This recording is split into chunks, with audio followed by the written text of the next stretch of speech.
welcome everyone. This is Tracy Una Wagner with Versatile Inspirations, and today is the second part in our series. I believe there's going to be 5 in this series on how we receive messages from Spirit. And in this lesson today, we're going to be talking about deciphering Spirit's dispatches. So let's get started. So dispatches just means that you're receiving something. So what we're receiving is spirit whispers, or just those thoughts, ideas, images, anything that Spirit wants to send us. Those are spirit whispers. So spirit whispers are surprising, gentle, and quiet. When we receive whispers from Spirit, they can be in numerous ways, but a lot of times they're not going to just come to you and you're going to know it. They're going to be a little surprising. A lot of times they're going to be very gentle or quiet. And so sometimes especially if we are busy or we're just kind of not paying attention, then we can miss them. So today, by being able to decipher those messages, we're going to also be discussing how we're going to be receiving them. So some of the ways in which we receive those messages from the divine are the clairs. These 4 clairs are things that we use pretty much on a daily basis. We're going to receive these things through the clairs. So we'll be discussing how we receive those messages through the clairs today. Through your intuition, being a psychic or a medium also. Your intuition, by being a psychic or a medium, or just by using your intuition, you're going to be receiving divine messages. They come to you very easily and effortlessly. So you're not going to necessarily say, I'm a psychic or I'm a medium, but you're more than likely going to say, I have a gut feeling, I have a feeling, or I'm sensing. All of those relate to your intuition. Your clairs also can be put into the category as your intuition. But when we use our intuition, a lot of times people will say, I'm a psychic medium, or I'm a psychic intuitive, or I'm a medium intuitive. So I just put those 3 together just so that they kind of would make a distinction between the clairs, whether you're sensing, feeling, knowing, or seeing things, as compared to being your intuition and just knowing, or being a psychic intuitive or a medium intuitive. Pendulums. We'll be talking about pendulums today, and you can receive messages through the energy. When the energy travels into the pendulum, you can receive yes and no messages and a lot of other things, and we'll be discussing how in a little bit. Signs and symbols. We will see signs and symbols everywhere. Feathers, animals, numbers, words, locations. These are all signs and symbols that we can receive from the divine. If you've ever seen a penny just out of the blue, just found a penny on the floor, when you're just walking in the woods, anything like that, a lot of times Spirit, especially if we have deceased loved ones that are back in spirit, they like to send pennies for whatever reason. I'm not exactly sure, and maybe you have a connection with that. Or you may see a feather out of nowhere fall into your lap when you're sitting in your living room. Just all of these little signs and symbols add up to something that the divine is trying to send to you. And it really behooves us to be able to acknowledge that and to kind of tap into what it is that they're trying to explain to us. Channeling. Now you can just be a channel for the Spirit's messages. You can be a channel by channeled writing or brain dumping, or just sitting down and just writing out anything and everything that you're feeling, sensing, knowing, seeing, or hearing. This is a wonderful way to receive messages from the divine, because honestly, what you're doing is you're just opening up and you're telling the universe and the divine that you're ready to receive when you do that. Cards. This is probably one of the most easiest of ways in which to decipher the messages and those things that are coming to you, those dispatches, those memos, those things that the divine wants to really get across to you. Cards are very easy. All you need to do is pick them up and use them. And we'll be talking about that in a little bit, and how easy is that, just to be able to get a deck of cards and be able to just read them. So these are the ways in which, some of the ways, now this is not all set in concrete. There are tons and tons and tons. We would be here all day long if I went through every single way in which we could get messages from the divine. But here are some of them, and it is so fun to open yourself up to different ways, because some ways are probably going to be easier for you than others to decipher those dispatches. So today we're going to be talking about three main ways: pendulums, cards, and the clairs. So first, let's talk about pendulums, because honestly, you can make your own pendulum. It is really not that hard. But most pendulums, what you'll need is just a thread or a rope or a string or a chain, and with something that is like a bobble or something that has a taper to it, so that you can actually pinpoint what it is that you're reading. So it can be anything. You can use a necklace that your grandparents gave you, or a, a string with a like a even a pine cone. It really doesn't matter what it is, as long as I seem to like having a point on mine, so that it can actually be used to either scry or to pinpoint on a board or a map what it is that I'm needing to know.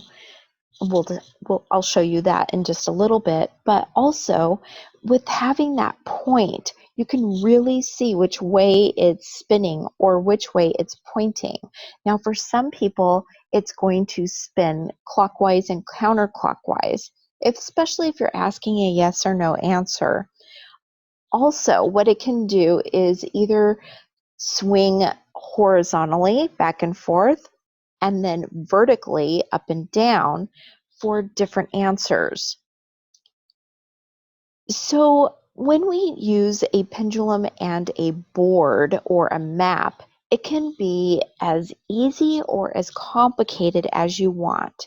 You can also try using, like, instead of using the planchette, you can use a Ouija board, and you can actually use a pendulum to spell out the words, or the yes or no. The Ouija board actually has a lot to it, or spirit board, you can use that.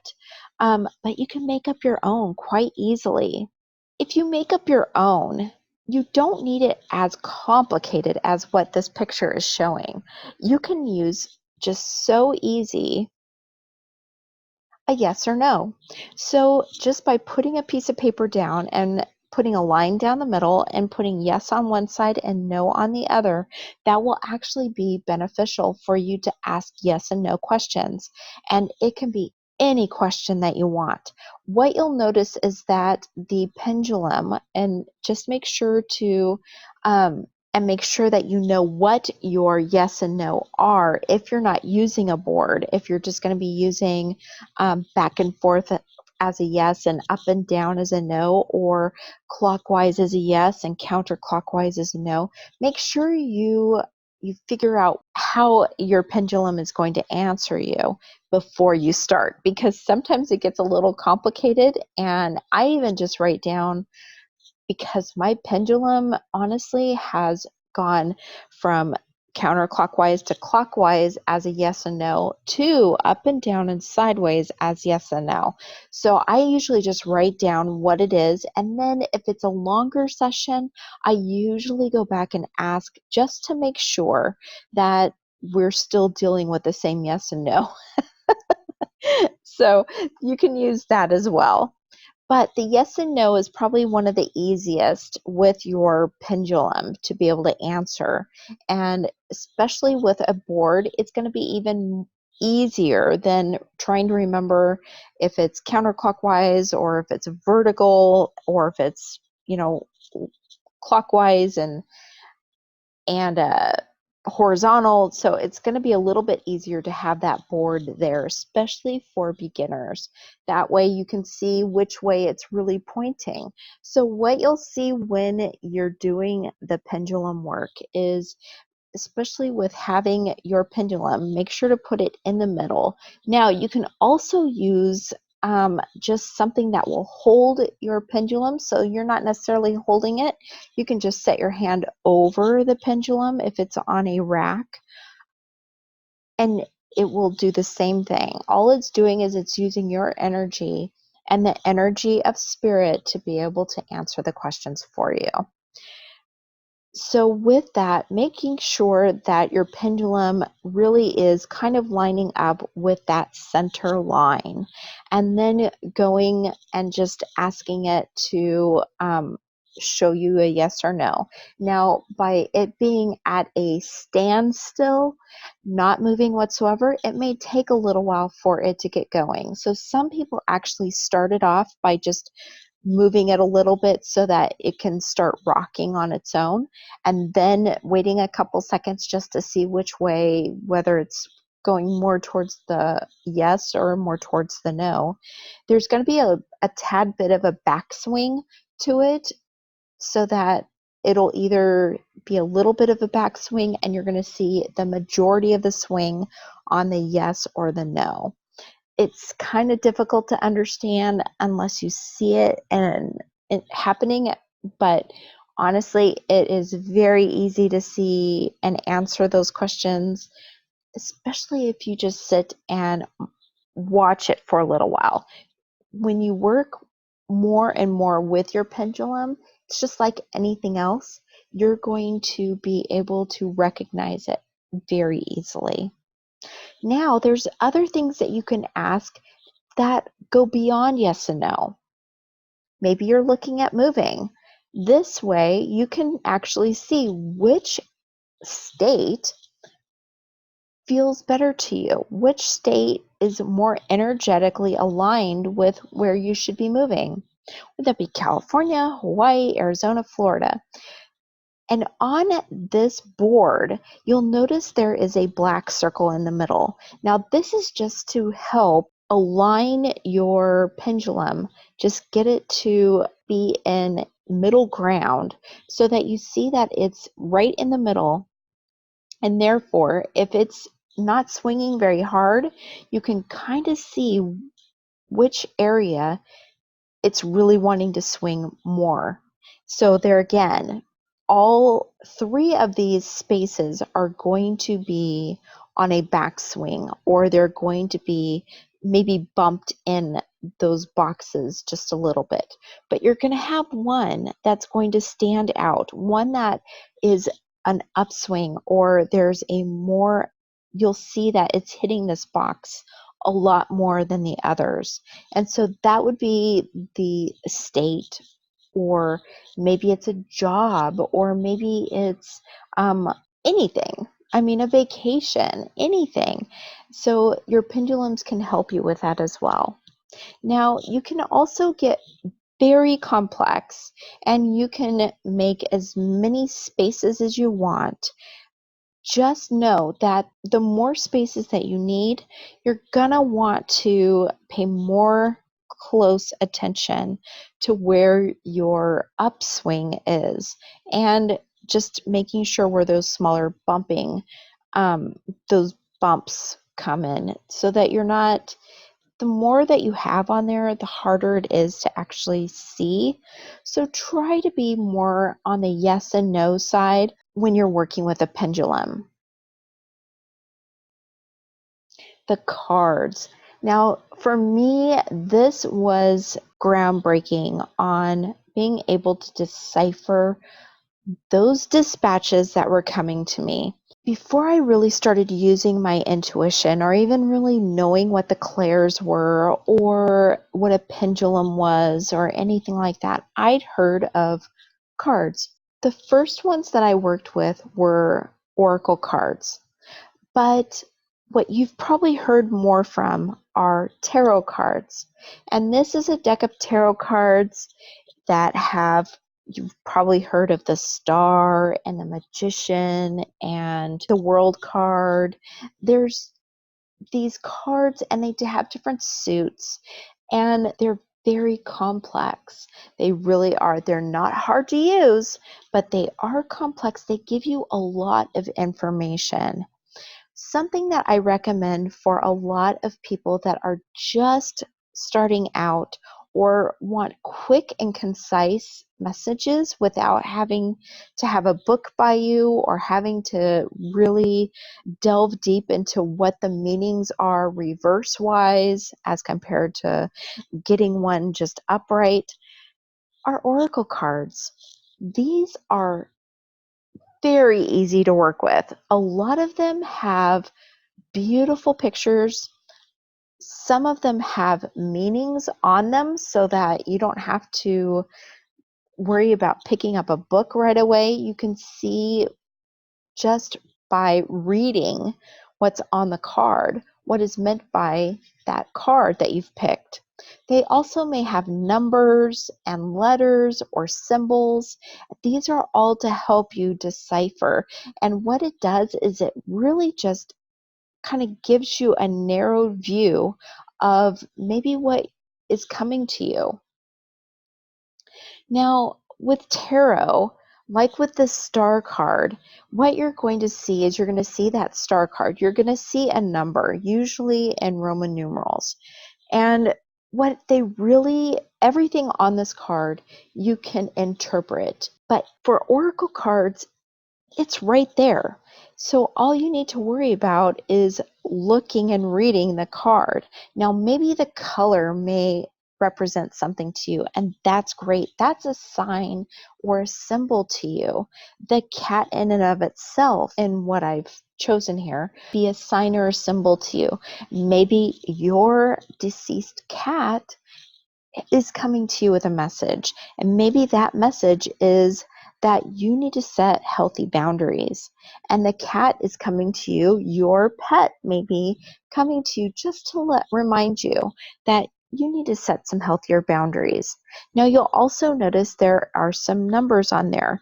You can use that number, which in this case is 18. You can use that number as a significant something. Maybe your birthday is on the 18th, and it's just reminding you of, hey, yes, it is me. I remember you.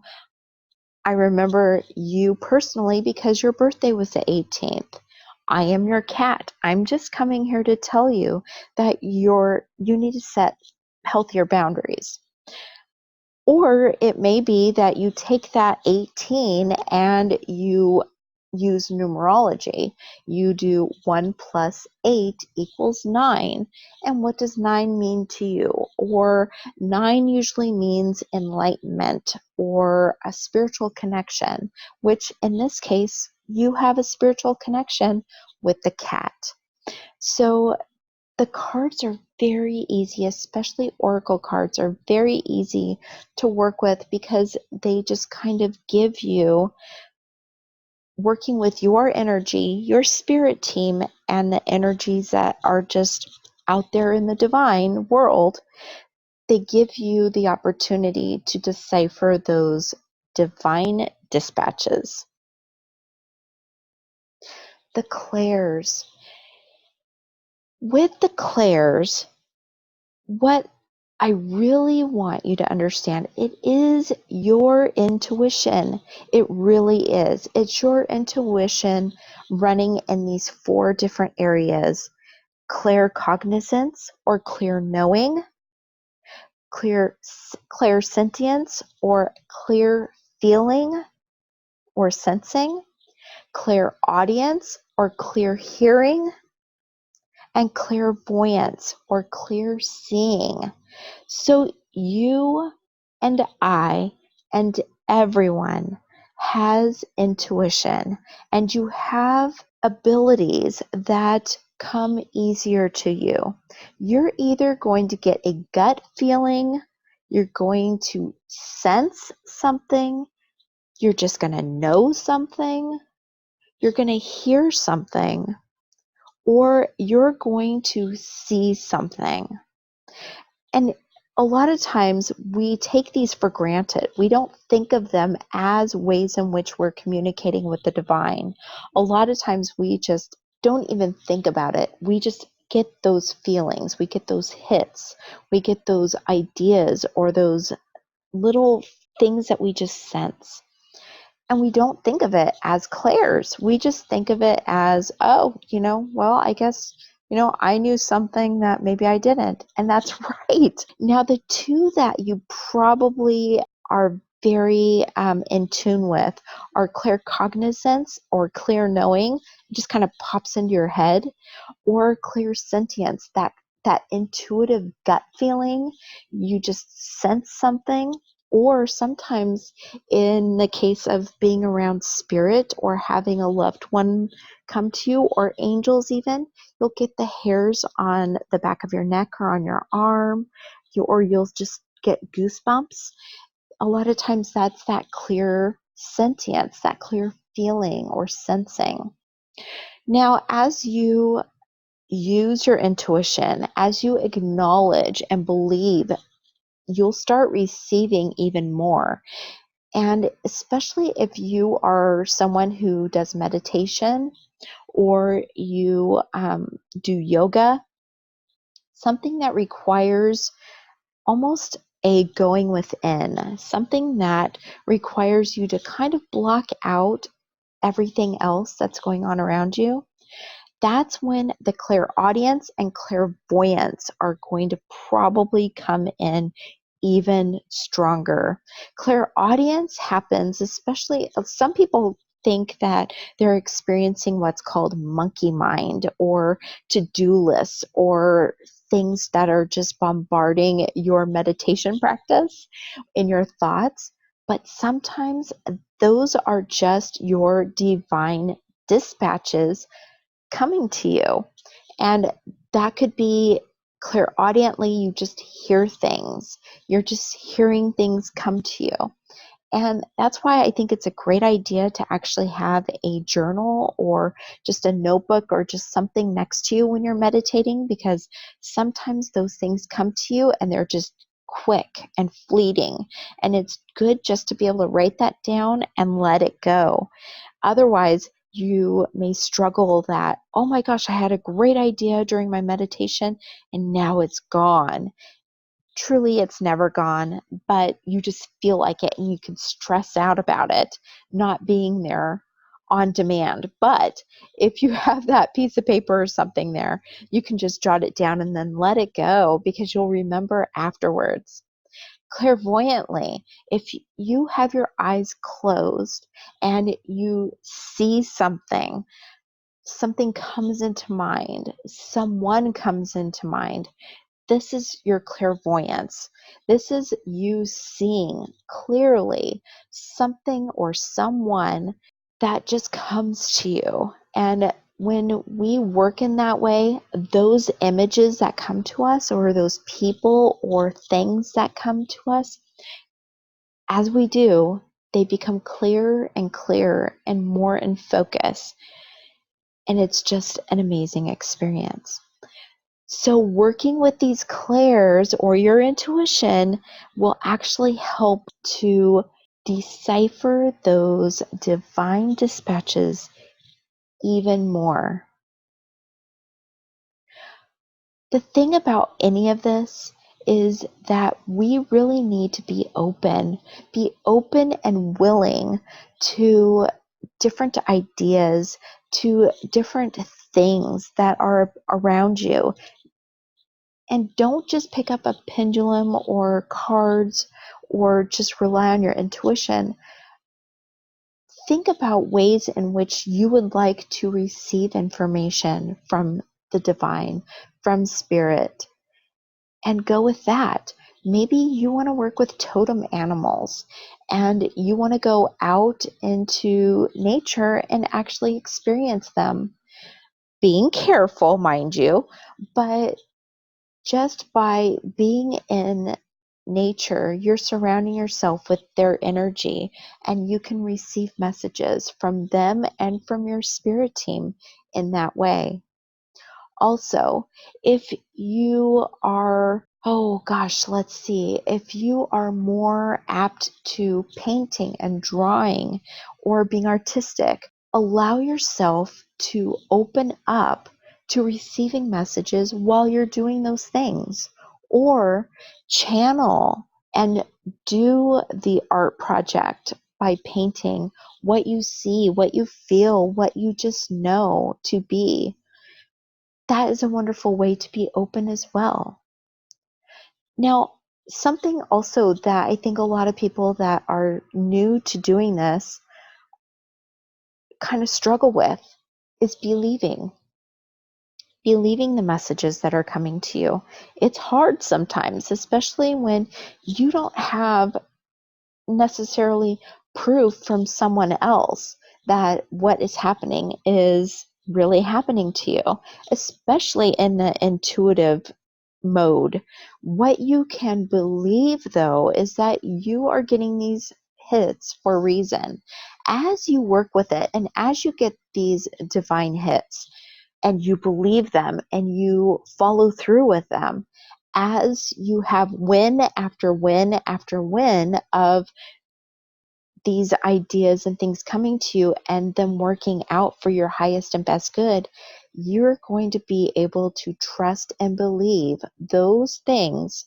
And when you do, you will start receiving them bountifully. You will start receiving more and more and more, and life will become easier and more effortless, and it will flow. It's just an amazing experience.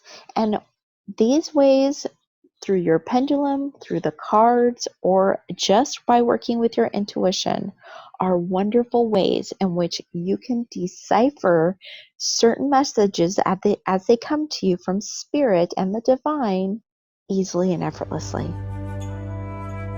Thank you so much for spending some time with me today. I so appreciate it. And as always, I'm sending you and yours love, light, and eternal blessings. Take care.